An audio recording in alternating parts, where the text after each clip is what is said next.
नमस्कार दोस्तों, आपका स्टडी रूटीन चैनल पर स्वागत है। तो दोस्तों, हमारी जो पिछले प्रश्नों की सभी महत्वपूर्ण प्रश्नों की जो सीरीज़ हम लोगों ने चलाई है, तो आज उसका हम पार्ट 6 आप लोगों के सामने लेकर आए हैं। तो आज हमारे पास जो विषय है वो है सूफ़ी काव्य।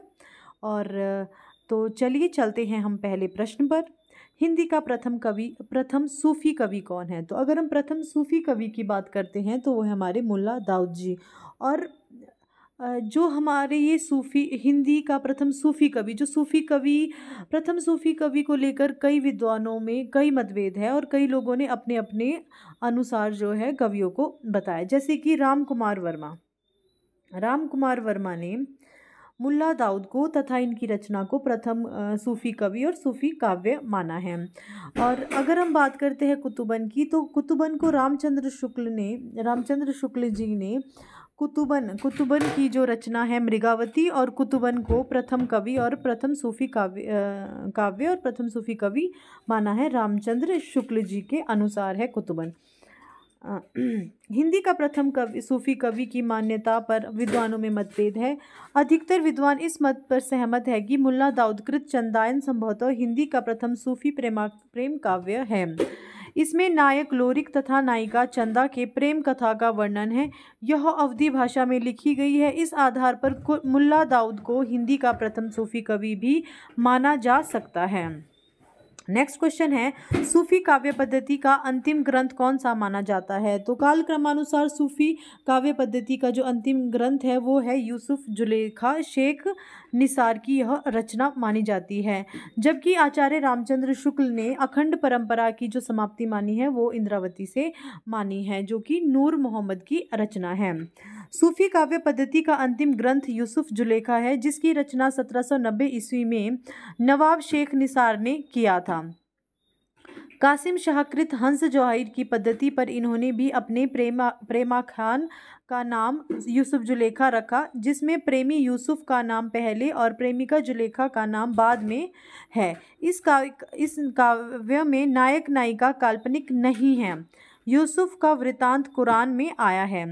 कुरान का 12वां सूरा यूसुफ के नाम से पुकारा जाता है। कुरान शरीफ के उसी यूसुफ नामक व्यक्ति की प्रेम कथा शेख निसार ने अपने काव्य यूसुफ जुलेखा में लिखी है। शेख निसार की ये रचना है यूसुफ जुलेखा। मनसवी शैली में लिखित इस कृति में आसफुदौला की प्रशंसा की है। किसकी प्रशंसा? आसफुदौला की प्रशंसा की गई है, क्योंकि उन दिनों वही शाह वक्त थे। यूसुफ जुलेखा की जो भाषा है वो जनपदीय अवधी भाषा मानी जाती है और कथानक में अलौकिकता की भरमार है। पद्मावत जो है 1540 ईस्वी में मलिक मोहम्मद जायसी द्वारा लिखी गई है, जबकि मृगावती 1503 ईस्वी में कुतुबन द्वारा और इंद्रावती 1744 ईस्वी में नूर मोहम्मद द्वारा लिखी गई है। नेक्स्ट क्वेश्चन है, सूफ़ी प्रेमाख्यानक रचनाओं की भाषा कौन सी है? तो सूफ़ी प्रेमाख्यानक रचनाओं की जो भाषा है वो है हमारे पास अवधी में आएगी, हमारे पास अवधी भाषा। सूफ़ी प्रेमाख्यानक रचनाओं की भाषा अवधी है। प्रेमाश्रयी शाखा के जो मुस्लिम हैं वो सूफ़ी कवियों की काव्यधारा को प्रेम मार्गी माना जाता है, क्योंकि प्रेम से ही प्रभु मिलते हैं, ऐसी उनकी मान्यता है। ईश्वर की तरह प्रेम भी सर्वव्यापी है। तो दोस्तों हम थे यहाँ पे कि सूफ़ी प्रेमाख्यानक रचनाओं की जो भाषा है वो अवधी है। प्रेमाश्रयी शाखा के जो मुस्लिम सूफ़ी कवियों की काव्यधारा को प्रेम मार्गी शाखा भी कहा जाता है, क्योंकि प्रेम से ही प्रभु मिलते हैं, ये ऐसी उनकी मान्यता है। ईश्वर की तरह प्रेम भी सर्वव्यापी है और ईश्वर का जीव के साथ प्रेम का ही संबंध हो सकता है। यही उनकी रचनाओं का मूल तत्व है। उन्होंने प्रेम गाथाएं लिखी। वे प्रेम गाथाएं फारसी की मनस कवियों की शैली पर रची गई है। इन गाथाओं की भाषा अवधी है और इनमें दोहा चौपाई छंदों का प्रयोग भी किया गया है। सूफी कवियों का सबसे प्रिय अलंकार कौन सा था? तो सूफी कवियों का सबसे प्रिय अलंकार समासोक्ति अलंकार था। सूफी कवियों ने वैसे अन्योक्ति, समासोक्ति, रूपक, प्रतीक, उपमा, उत्प्रेक्षा तथा अतिशोक्ति अलंकारों का भी प्रयोग किया है। अगर हम जायसी की बात करते हैं तो जायसी को जो है उत्प्रेक्षा अलंकार प्रिय था। जायसी जो हमारे सूफी प्रेमाख्यान काव्य के प्रतिनिधि कवि है या प्रतिनिधि कवि है जायसी जी, तो उनका जो उनका जो प्रिय अलंकार था वो था उत्प्रेक्षा। इनमें से सूफी काव्यधारा के कवि कौन नहीं है? तो सूफी काव्यधारा के कवि मुल्ला दाऊद है, जिन्हें रामकुमार वर्मा ने प्रथम और सर्वमान्य रूप से प्रथम सूफी कवि माना जाता है। जायसी जी जिन्होंने पद्मावत की एक बहुत ही इंपॉर्टेंट रचना लिखी हुई है 1540 ईस्वी में, और कुतुबंजी ने रामचंद्र शुक्ल ने प्रथम सूफी कवि माना है। इनकी एक रचना है मृगावती जो कि 1503 में लिखी गई है। जबकि नामदास जो है सूफी कवि नहीं है। देखो, अगर हम बात करते हैं, जो नामदास जी है वो है हमारे पास एक सिख संत थे। कौन? नामदास जी। ठीक है। प्रेम मार्गी कवि नहीं है। तो प्रेम मार्गी कवि यानी कि सूफी कवि कौन नहीं है? तो यहाँ देखो ऑप्शन ए ही हमें पता है कि हमारे सूरदास क्या है, वो कृष्ण भक्त है और कृष्ण कवि है, जबकि मंजन जायसी मुल्लादाऊद है। चलिए, प्रेमाख्यान काव्य परंपरा सूफी कवियों का मुख्य दर्शन क्या है? तो जो मुख्य दर्शन है उनका, इनका सूफी कवियों का, ये है हमारे पास तसव्वुफ। तसव्वुफ इसकी हम व्याख्या देख लेते हैं। सूफी दर्शन को तसव्वुफ कहा जाता है। ठीक है, क्या कहा जाता है? तसव्वुफ कहा जाता है। सूफी शब्द की उत्पत्ति को लेकर बहुत से मत है। कुछ विद्वानों का मत है सूफी शब्द सफ़ा से निकला है, जिसका अर्थ होता है विशुद्धता, मन, विचार और कर्म की विशुद्धता। जिन लोगों के बारे में यह शब्द बोला जाता है उनका चित्त शुद्ध होता है और खुदा की मोहब्बत के साथ साथ उनके दिल में उसके बंदों के लिए भी मोहब्बत पाई जाती है। सूफियों ने दुनिया को प्यार और अमन की तालीम दी है। सूफी मतों में प्रसिद्ध 4 सिलसिलों के नाम इस प्रकार है, जैसे कि चिश्तिया सिलसिला, कादरिया सिलसिला, नक्शबंदिया और सुहरावर्दिया सिलसिला। आते हैं हम यहाँ पे, अनलहक मैं ही ब्रह्मा हूँ। अनलहक का जो अर्थ होता है वो होता है कि मैं ही ब्रह्मा हूँ। ये कि इसकी घोषणा किसने की थी? अनलहक की जो घोषणा की थी, यानी कि मैं ही ब्रह्मा हूँ, इसकी घोषणा की थी मंसूर ने। अरब में अल हिलाज मंसूर अथवा मंसूर हल्लाज नामक सूफी संत को जब ज्ञान प्राप्त हुआ तो वह अनलहक अर्थात मैं सत्य हूँ की घोषणा करने लगा। उसके गुरु जुवैद थे। उन्होंने अनलहक यानी कि मैं ही ब्रह्मा हूँ का सिद्धांत प्रतिपादित किया। उन्होंने किताबे तवासीफ नामक सूफी मत का एक ग्रंथ भी लिखा था जिसमें इनके सिद्धांत प्रतिपादित हैं। अनलहक का सिद्धांत भारतीय अद्वैतवाद के दर्शन यानी कि अहम ब्रह्मास्मि से प्रेरित है। बात करते हैं, हमें याद रखना है कि मंसूर हल्लाज ने क्या कहा था? मैं ही ब्रह्मा हूँ यानी कि अनलहक। चलिए, आचार्य रामचंद्र शुक्ल ने प्रेमाख्यान परंपरा का कवि कौन माना है? तो हमने कर लिया है, कुतुबन को इन्होंने माना और इनकी जो मृगावती रचना है उनको प्रथम सूफी काव्य माना है।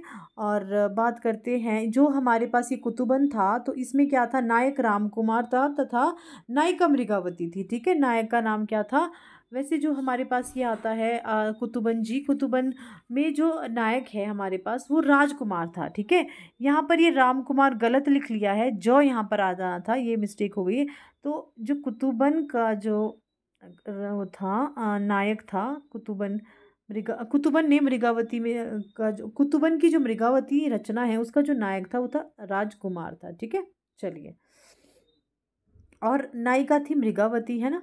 उनके जो प्रथम दर्शन जन्य प्रेम का निरूपण अत्यंत भावात्मक शैली में हुआ है। ठीक है, अन्य महत्वपूर्ण तथ्य है कि भक्तिकालीन की प्रेमाख्यानक परंपरा के प्रथम जो इनके ग्रंथ है मृगावती, पद्मावत, मधुमालती, चित्रावली और रत्नसार। हजारी प्रसाद द्विवेदी ने ईश्वरदास की सत्यवती कथा यानी कि जो 1501, वैसे इसमें अगर हम बात करेंगे तो ये 1501 में लिखी गई है ना, यहाँ पे 1500 या 1501 के बीच लिखी गई है। और इन्होंने जो है हजारी प्रसाद द्विवेदी ने ईश्वरदास की सत्यवती कथा को ही सूफी कवि यानी कि प्रेमाख्यान परंपरा का प्रथम ग्रंथ माना है। राम कुमार वर्मा ने मुल्ला दाऊद की हमने कर लिया है, जिसका जो प्रकाशन वर्ष है वो है 1379। चलिए, आचार्य रामचंद्र शुक्ल ने प्रेमाखंड परंपरा मानते हैं, ये मानते हैं हमारे, ये हमारा क्वेश्चन हो गया। कुतुबन की रचना किसने की है? तो मृगावती। मुल्ला दाऊद की भाषा क्या थी? तो मुल्ला दाऊद की भाषा अवधी थी। हमें पता है कि सभी सूफी कवियों की भाषा मैक्सिमम क्या थी? अवधी थी। तो हमें मुल्ला दाऊद की भी अवधी थी और ठेठ अवधी मानी जाती है। मुल्ला दाऊद की भाषा ठेठ अवधी है। मुल्ला दाऊद की काव्य कृतियों में बैसवाड़ी अवधि का प्रभाव स्पष्ट है। कैसी? बैसवाड़ी अवधि का प्रभाव स्पष्ट है। इनकी रचनाओं में ठेठ पूर्वी अवधि एवं अपभ्रंश का प्रयोग अधिक है। क्या है इनकी रचनाओं में? क्या है? ठेठ पूर्वी अवधि एवं अपभ्रंश का प्रयोग अधिक है। मुल्ला दाऊद अवधि के प्रथम कवि है। मुल्ला दाऊद ने सन 1379 में, ठीक है, 1379 में चंदायन सूफी काव्य की रचना की है। चंदायन को मुल्ला दाऊद ने प्रेम गाथात्मक काव्य बनाया है और यह प्रेम गाथात्मक काव्य पूरी तरह से चंदायन की रचना योजना में से भिन्न सूफी काव्य परंपरा का ग्रंथ माना जाता है। यह मुल्ला दाऊद की रचना 1379 में की गई है। चलो,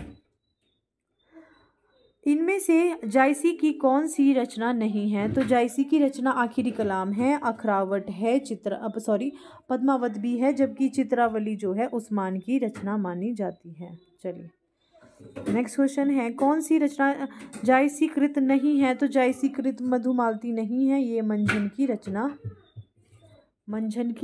है, जबकि ये तीनों हैं। मधुमालती के रचनाकार कौन है? तो मधुमालती के जो रचनाकार है वो है हमारे पास मंझन। मधुमालती के रचनाकार मंझन है। इसमें अवधी भाषा एवं दोहा चौपाई का प्रयोग किया गया है। नायक नायिका के प्रथम दर्शन जन्य प्रेम के साथ साथ पूर्व जन्म के प्रणय संस्कारों की महत्ता दिखाई पड़ती है मधुमालती में, ठीक है। मधुमालती की रचना किसने की है? तो मंझन ने की है। सूफी कवियों में वर्णित साधक की 4 अवस्थाएं, शरीयत, तरीकत, मारिफत, हकीकत, भारतीय भक्ति मार्ग के साथ ही सही क्रम के में संगति होगी। ये मतलब अगर हम भारतीय क्रम के साथ करते हैं तो ये आती है हमारे पास ए, आचरण, उपासना, सिद्धावस्था और सत्य बोध।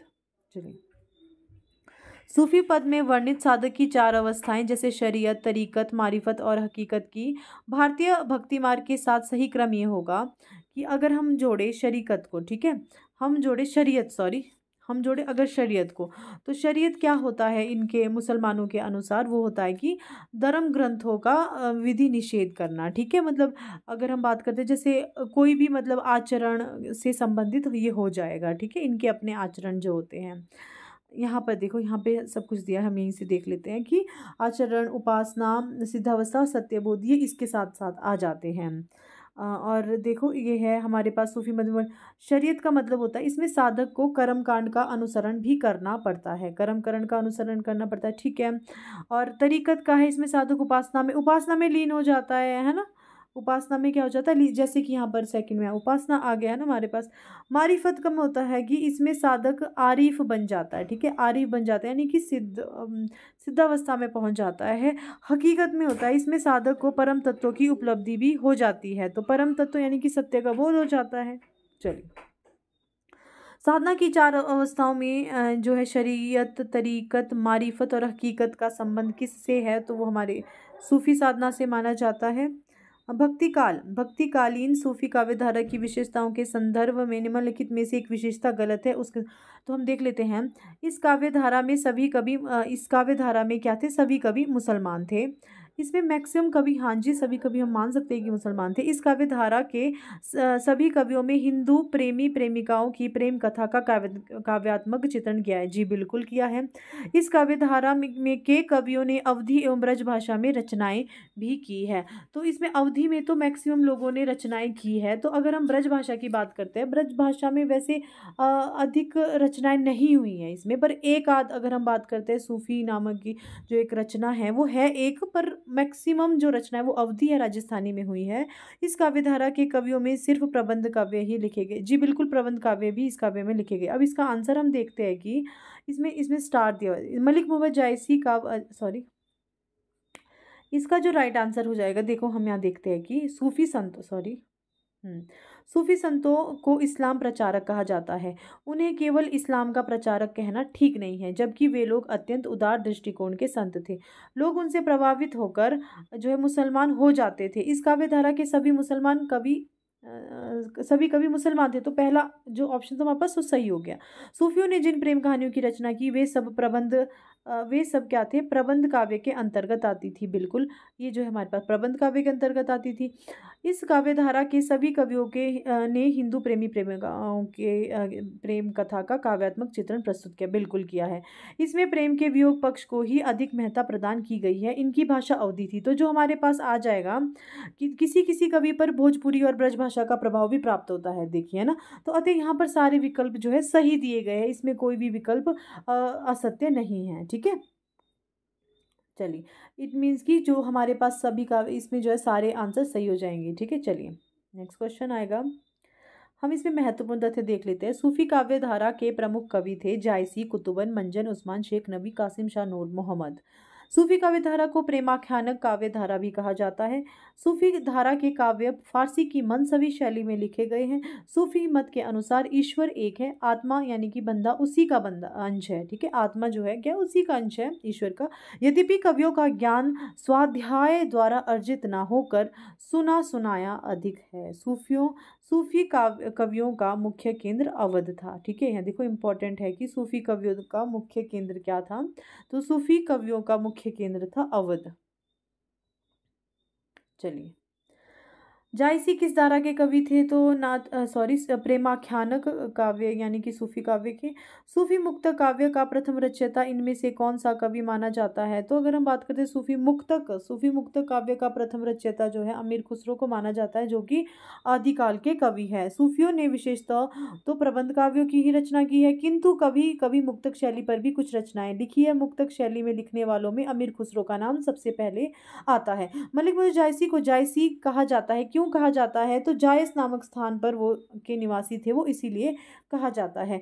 मलिक मोहम्मद जायसी का वास्तविक नाम मोहम्मद था। मलिक इनका पूर्वजों से चला आया उपनाम है, ठीक है। मलिक क्या है, इनका पूर्वजों से चला आया एक उपनाम था, जिसका फारसी भाषा में अर्थ होता है अमीर या फिर बड़ा व्यापारी, जो मूलतः अरबी भाषा का शब्द है।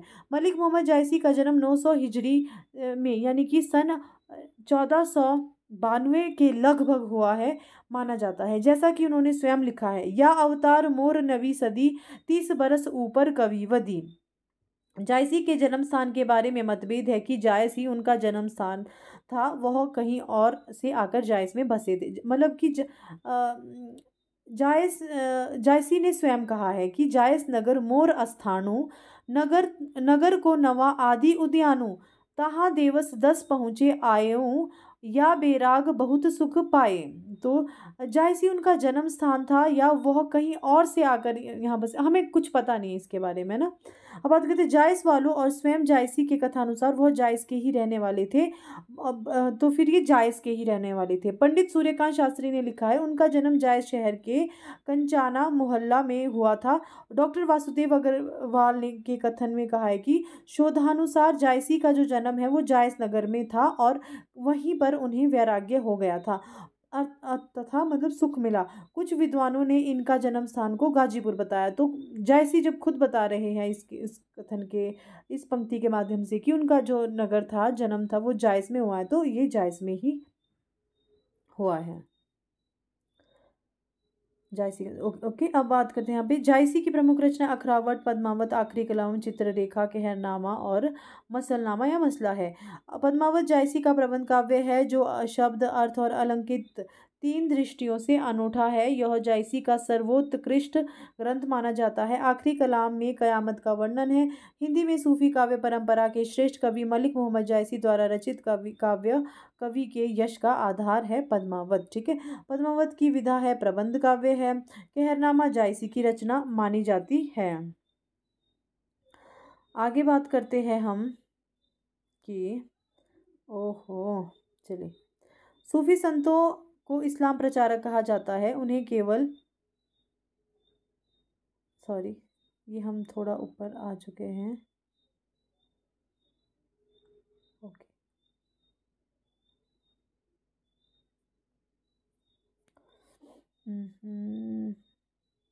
हाँ जी,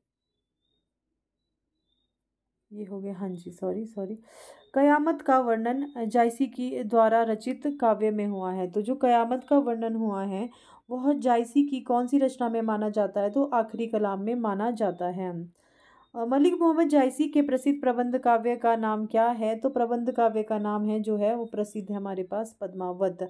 पद्मावत के रचनाकार जायसी है। अखरावट के रचनाकार जायसी है। जायसी के सर्वोत्कृष्ट ग्रंथ पद्मावत है। पद्मावत क्या है? एक त्रासदी है। ठीक है, इंपॉर्टेंट रचना क्वेश्चन है कि पद्मावत है एक त्रासदी है। ठीक है, मलिक मोहम्मद जायसी द्वारा पद्मावत की रचना 1540 ईस्वी में की गई है और पद्मावत अवधी भाषा में लिखा गया है। चूंकि पद्मावत एक प्रेमाख्यानक प्रबंध काव्य है जिसमें चित्तौड़ के राजा रत्नसेन तथा सिंघल की राजकुमारी पद्मावती के विवाह एवं विवाहोत्तर जीवन का चित्रण मार्मिक रूप से हुआ है, इसलिए इसे एक त्रासदी माना गया है। पद्मावत को एक रूपक काव्य भी माना जाता है। इसे खंडों में विभक्त किया गया है। इसके नायकों नायिकाओं एवं प्रतीकों का रूप इस प्रकार देखो, हम देखते हैं पद्मावती जो है बुद्धि यानी कि परमात्मा का प्रतीक है। चित्तौड़ शरीर का प्रतीक है। रत्नसेन मन का प्रतीक है। सिंगलद्वीप हृदय का प्रतीक है। राघव चेतन शैतान का प्रतीक। अलाउद्दीन माया। नागमती संसार का प्रतीक या सांसारिक बुद्धि हम कह सकते हैं इसे।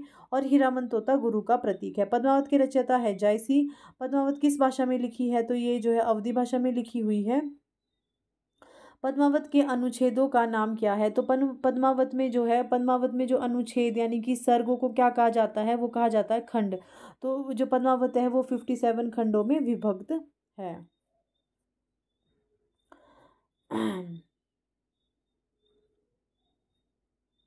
पद्मावत में रत्नसेन किसका प्रतीक है? तो हमने अभी भी पढ़ा है, तो रत्नसेन मन का प्रतीक है।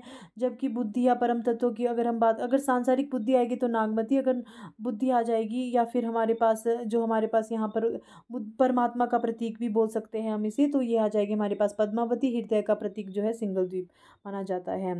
पद्मावत में पद्मनी का प्रतीक क्या है? तो परम सत्ता की।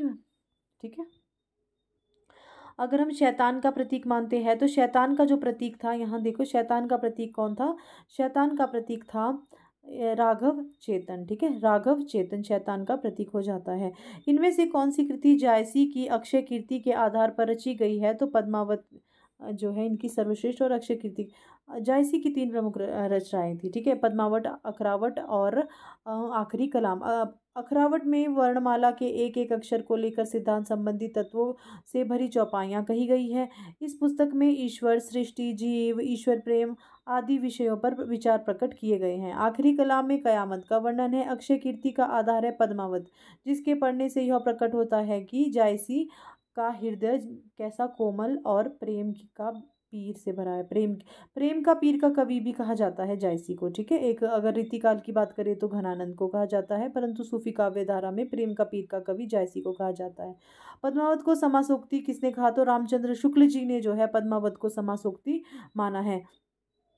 शुक्ल के अनुसार पद्मावत एक प्रेम लौकिक तथा कथा समासोक्ति है। और सॉरी, जो हमारे पास शुक्ल जी है, शुक्ल जी के अनुसार पद्मावत का प्रेम लौकिक तथा कथा जो है समासोक्ति है। और यह भी कहना ठीक है कि पद्मावत का पूर्व राग असंगत है, कारण ना वह रूप दर्शन जन्म है और ना ही सहचर्य जन्म। शुक्ल की भक्ति को हृदय की प्राकृत वृत्ति ही मानते हैं और रहस्यमय ढंग से उपासनोपयोगी निरूपित करते हैं। उनकी दृष्टि में लौकिक कथा ही प्रमुख है और लौकिक राग ही वर्ण्य है। छार उठाए लीन एक मुठी, दीन उड़ाई फिर थिमी झूठी। यह पंक्ति किसकी है? तो यह जो है जायसी की है और ये पद्मावत से ली गई है। और जब अलाउद्दीन की सेना कुंभलनेर के दुर्ग पर आक्रमण करती है तो अलाउद्दीन को केवल निराशा ही हाथ लगती है और वह उठता है कि यह संसार झूठा है। चलिए, निम्नलिखित में से किस कवि ने सिर्फ अवधी भाषा में ही रचना की है? तो जायसी ने अवधी भाषा में रचना की है। सूफी काव्य धारा का है ये। चित्रावली उस्मान की रचना है और इनकी जो ये उस्मान है वो 1613 ईस्वी में लिखी गई है। ये गाजीपुर के निवासी थे। चित्रावली में चौपाई की 7 अर्धालियों, चौपाई के 2 चरणों की अर्धाली कहते हैं के पश्चात एक दोहे का प्रयोग किया गया है। शेख नबी की रचना है हमारे पास ज्ञानदीप। तो दोस्तों अगर हम बात करते हैं कि प्रेमाखंड काव्यों में जो है 7 चौपाइयों के बाद एक दोहा देने की जो परंपरा थी वो सिर्फ 2 ही रचनाओं में थी, एक पद्मावत एक आएगी हमारे पास चित्रावली। हिंदू मग पर पाँव न राखेहु काजो बहुते हिंदी बाखेहु, यह पंक्ति किस रचनाकार की है और किस रचना से ली गई है? तो ये पंक्ति है, ये दोस्तों ये पंक्ति है हमारी नूर मोहम्मद की पंक्ति है और ये अनुराग बांसुरी से ली गई है। इसकी हम व्याख्या देख लेते हैं। नूर मोहम्मद दिल्ली के बादशाह मोहम्मद शाह के समकालीन थे और सबरहद नामक स्थान के रहने वाले थे, जो जौनपुर आजमगढ़ की सरहद पर है। इन्होंने 1157 हिजरी यानी कि संवत 1801 में इंद्रावती नामक एक सुंदर काव्य भी लिखा है, जिसे जो है कालिंजर के राजकुमार राजकुंवर और आगमपुर की राजकुमारी इंद्रावती की प्रेम कहानी है। इंद्रावती की रचना करने पर शायद नूर मोहम्मद को समय समय पर यह उपालम सुनने को मिलता था कि तुम मुसलमान होकर हिंदी भाषा की रचना करने क्यों लगे हो। इसी में अनुराग बांसुरी के आरंभ में इन्हें यह सफाई देने की ज़रूरत पड़ी कि हिंदू मग पर पाँव न राखे हो काजो बहुते हिंदी बाखे हो। नूर मोहम्मद फ़ारसी के अच्छे आलिम थे। फ़ारसी में इन्होंने एक दीवान के अतिरिक्त शैजतुल हकायक इत्यादि बहुत सी पुस्तकें भी लिखी हैं। अनुराग बांसुरी की रचना काल जो है वो 1178 हिजरी अर्थात 1821 ईस्वी है। हिंदी भाषा की रचना करने पर किस सूफी कवि को मुसलमानों का उपालम सुनना पड़ा? तो इंद्रावती की रचना करने पर किसको? नूर मोहम्मद को। सूफी काव्य परंपरा का एक ग्रंथ इंद्रावती के रचनाकार है नूर मोहम्मद। तो दोस्तों आज का अंतिम प्रश्न यहीं पर समाप्त होता है। आज हमने सूफी काव्य धारा के इम्पॉर्टेंट जो भी पिछली परीक्षाओं में पूछे गए हैं प्रश्न हैं उनको हमने आज कर लिया है और अब पार्ट 7 हमारे पास कल आएगा, जिसमें हम जो है राम भक्ति काव्य करेंगे। तो दोस्तों अगर आपको हमारी ये वीडियो अच्छी लगी हो तो आप हमारे इस चैनल को सब्सक्राइब कर सकते हो। धन्यवाद।